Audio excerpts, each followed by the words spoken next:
आज के सेशन में हम प्रेगनेंसी और बेड रेस्ट का जो आपस में रिलेशन है उसके बारे में बात करेंगे। बहुत से पेशेंट्स जो एंटीनेटल क्लिनिक्स में हमारे पास आते हैं वो ये पूछते हैं कि डॉक्टर साहिबा बेड रेस्ट कब ज़रूरी होता है, या हमारी कंसल्टेंट ने हमें बेड रेस्ट एडवाइस कर दिया है तो अब हम कितना चलें कितना ना चलें। आप सब ये जानते हैं कि रोज़मर्रा ज़िंदगी में चलना फिरना उठना बैठना इन सब चीज़ों के बगैर लाइफ को नॉर्मली कंटिन्यू करना एक बहुत डिफ़िकल्ट चीज़ है। दूसरी बात ये, मैं अपने अक्सर सेशंस में कहती हूँ कि प्रेगनेंसी एक फिज़ियोलॉजिकल स्टेट है, ये एक नॉर्मल चीज़ है अनटिल एंड अनलेस कि इसके अंदर किसी भी किस्म की कॉम्प्लिकेशंस आइडेंटिफाई हो जाएं। सिर्फ उन सूरत हाल में आपको स्ट्रिक्ट बेड रेस्ट एडवाइस किया जाता है जिसमें प्रेगनेंसी को किसी भी किस्म का कोई ख़तरा लाहक होता है। आज के सेशन में हम डिस्कस करेंगे कि वो कौन सी कंडीशंस हैं जिसमें स्ट्रिक्ट बेड रेस्ट करना बहुत ज़रूरी होता है। सबसे पहली बात तो ये कि अगर हमल के पहले 3 या 4 महीनों में थ्रेटेंड मिसकैरेज है, या पेट के निचले हिस्से में कुछ दर्द महसूस होता है, या ब्लीडिंग होती है, या स्पॉटिंग होती है, तो ये सिचुएशन ऐसी है कि जिसमें अमूमन डॉक्टर बेड रेस्ट एडवाइस करते हैं अलॉन्ग विद मेडिकेशंस। या अगर ऐसा पेशेंट जिसको ये सब प्रॉब्लम्स अभी के इस दफ़ा की प्रेगनेंसी में हो रहे हैं और पहले भी मिसकैरेजेस की हिस्ट्री है, तो doctor strict bed rest advice करते हैं। और ये वाकई वो कंडीशंस होती हैं कि जिसमें बेड रेस्ट ज़रूरी होता है।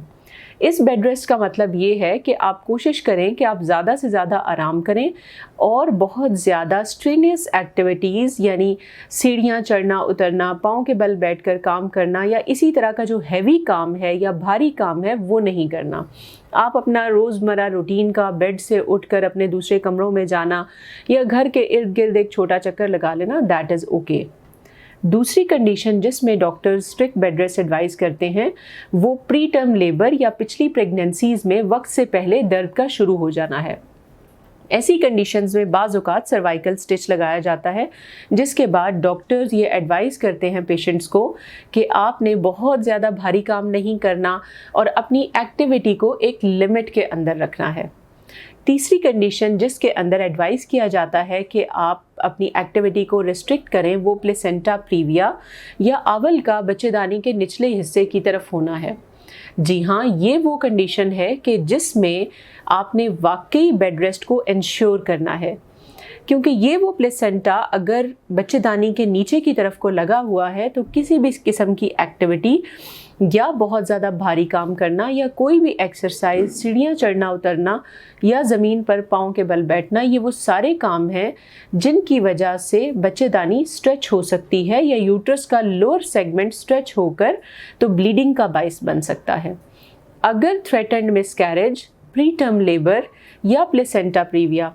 इन तीनों में से कोई भी डायग्नोसिस आपके कंसल्टेंट ने आपको बताया है और साथ में बेड रेस्ट एडवाइस किया है, तो इसका मतलब है कि आप इस बेड रेस्ट को स्ट्रिक्टली फॉलो करें। लेकिन अगर इसके अलावा कोई भी कंडीशन है तो इसका मतलब ये है कि आप हैवी एक्टिविटीज़ को अवॉइड करें, लेकिन जो आपके अपने ज़ाती रोज़मर्रा ज़िंदगी के काम हैं आप उनको कंटिन्यू करें ताकि आप सेहतमंद और एक एक्टिव लाइफस्टाइल की तरफ अपनी प्रेगनेंसी को लेके जा सकें और अपनी ज़िंदगी को या उस टाइम पीरियड को जो कि प्रेगनेंसी का फेज़ है उसको इंजॉय कर सकें। आई होप सो कि प्रेगनेंसी और बेड रेस्ट के बारे में आपके जहन में जो सवालात हैं वो इस सेशन के बाद काफ़ी हद तक हल हो चुके होंगे। Thank you very much.